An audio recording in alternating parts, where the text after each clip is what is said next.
Assalamualaikum warahmatullahi wabarakatuh. Alhamdulillah. Alhamdulillahilladzi arsala rasulahu bil huda wa dinil haq liyudhhirahu ala dini kullih wa kafa billahi syahidah. Asyhadu an la ilaha illallah wa asyhadu anna Muhammadan abduhu wa rasuluh la nabiyya ba'dah. Yang saya hormati, hadir bersama kita Ketua MPR RI Bapak Dr. Zulkifli Hasan. Yang saya hormati Ketua Majelis Ulama Republik Indonesia, yang saya hormati Menteri Pemuda dan Olahraga, Ketua MA Republik Indonesia, owner dan founder Paytrend Darul Quran, Ustadz Yusuf Mansur dan seluruh jajarannya. Hadir di sini juga Pak Gubernur, Pak Wali Kota Tangsel, dan semua saja para hadirin yang tidak bisa saya sebut namanya satu-satu. Banyak tokoh berkumpul di sini, ada Pak Ari Ginanjar, ada banyak sekali. Saya hanya datang ke sini karena dikontak beberapa waktu yang lalu oleh Ustadz Yusuf Mansur. Beliau menceritakan bahwa akan ada peluncuran hari Jumat. Saya bilang insya Allah saya hadir. Rencananya sore, tapi digeser jadi pagi. Insya Allah datang, meskipun agak terlambat. Tapi sebenarnya yang saya ingin sampaikan kesempatan ini adalah saya dengan Ustadz Yusuf Mansur duduk di sebuah ruang tunggu di airport di Balikpapan. Betul ya, Ustaz? Di Balikpapan. Waktu itu tahunnya kira-kira 2010. 2009-2010. Dan kita ngobrol, diskusi panjang lebar. Tapi ada dalam diskusi itu saya sampaikan pada Ustaz Yusuf Mansur bahwa banyak dari kita yang membangun karya, membangun gagasan itu dengan semangat yang luar biasa besar. Dengan keterampilan, kejelian yang luar biasa besar. Tetapi, skop yang kita bayangkan sebagai keberhasilan, itu skopnya adalah nasional. Skopnya nasional. Jadi dalam diskusi itu saya sampaikan rasanya sudah saatnya bagi kita ada yang berkarya dengan skopnya global. Skopnya bukan nasional. Nah, alhamdulillah, hari ini, kira-kira 8 tahun kemudian, Ustaz Yusuf Mansur, yang kita dulu obrolkan, beliau menjadikannya kenyataan.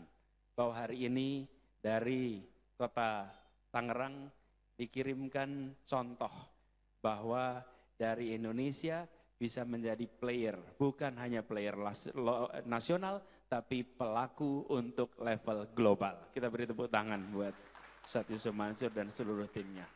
Jadi saya mendengar apa yang sudah dikembangkan selama ini mudah-mudahan jadi inspirasi.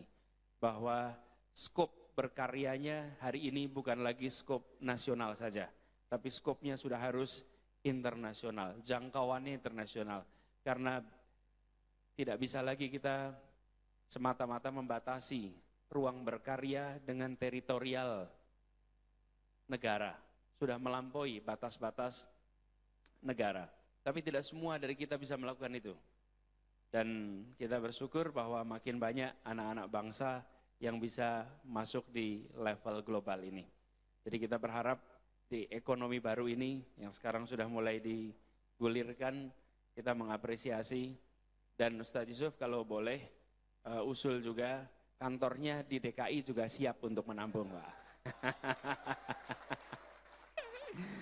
Di DKI, jadi kantornya nggak harus di Banten terus, gitu. Siapin di DKI. Nanti kita siap fasilitasi. Minggu lalu barusan kita membuat MOU antara BKPM dengan Pemprov DKI.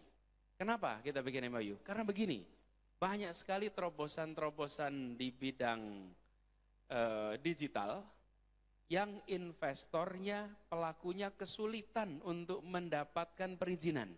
Kenapa kesulitan mendapatkan perizinan? Datang ke Kementerian A dibilang bukan wewenangnya. Datang ke Kementerian B bukan wewenangnya.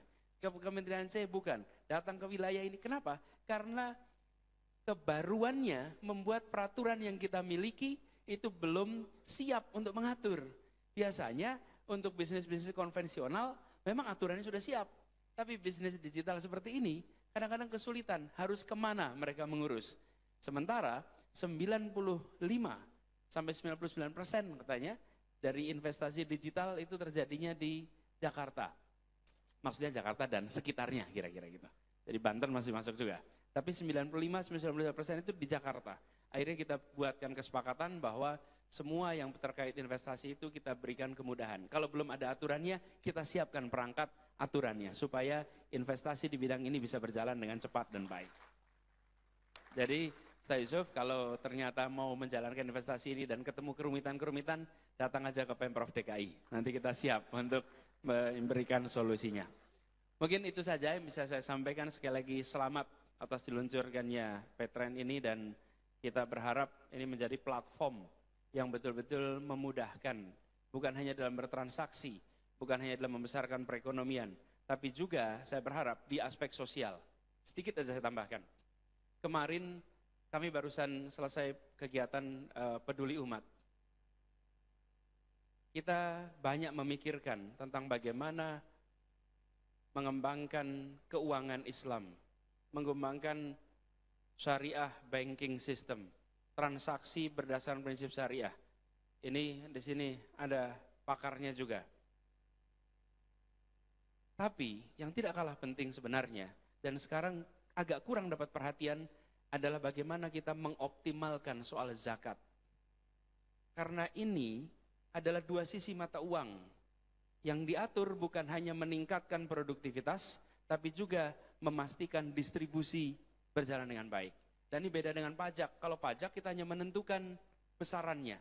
Kalau zakat menentukan besarannya dan menentukan siapa yang berhak menerimanya.